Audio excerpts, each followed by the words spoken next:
Généralité sur le courant alternatif sinusoïdal. Définition.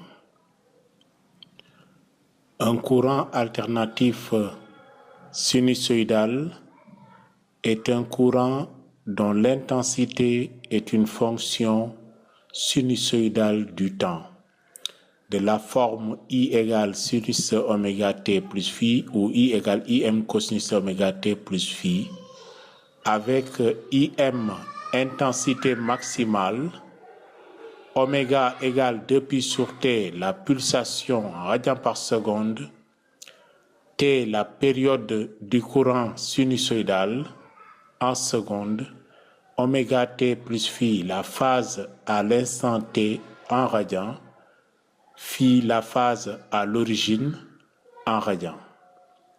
Voici une représentation d'une fonction sinusoïdale, donc de l'intensité en fonction du temps. Nous avons ici la période, l'intervalle de temps qui sépare deux maximums consécutifs, l'écartement le plus grand comme étant l'amplitude maximale, qui est une grandeur toujours positive.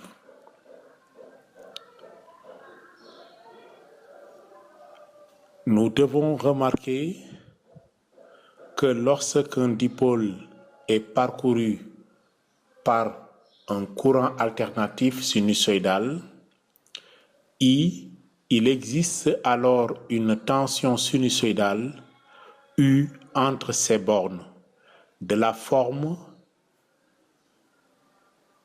U égale UM sinus de oméga t plus phi égale à UM sinus de 2πf plus 2πft plus phi.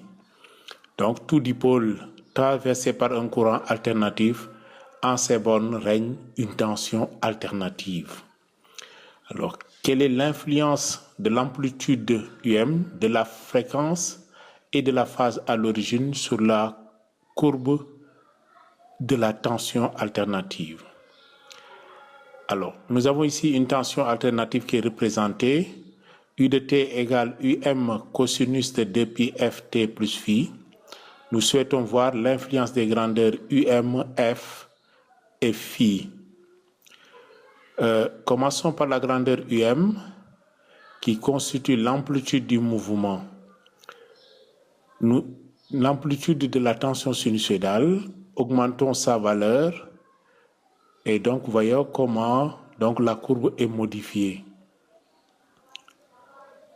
On peut diminuer pour voir et régler ici l'amplitude à 9,3.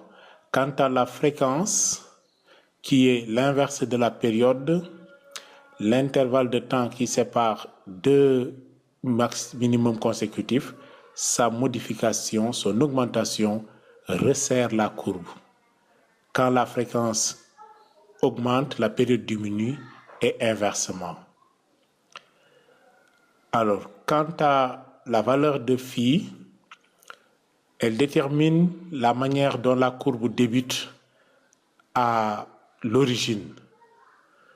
Voyons, son augmentation déplace l'origine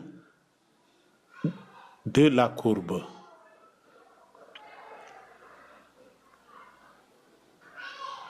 Alors, toujours sur les généralités sur le courant alternatif, l'intensité et la tension efficace.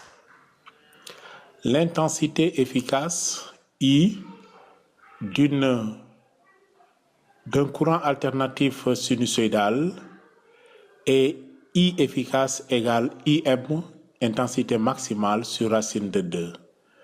De même, la tension efficace U d'un courant alternatif sinusoïdal est U efficace égale UM, U maximale sur racine de 2.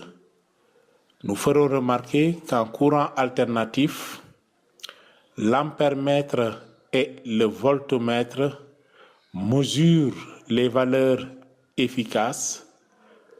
Les valeurs maximales sont mesurées par l'oscilloscope. La notion d'impédance d'un dipôle.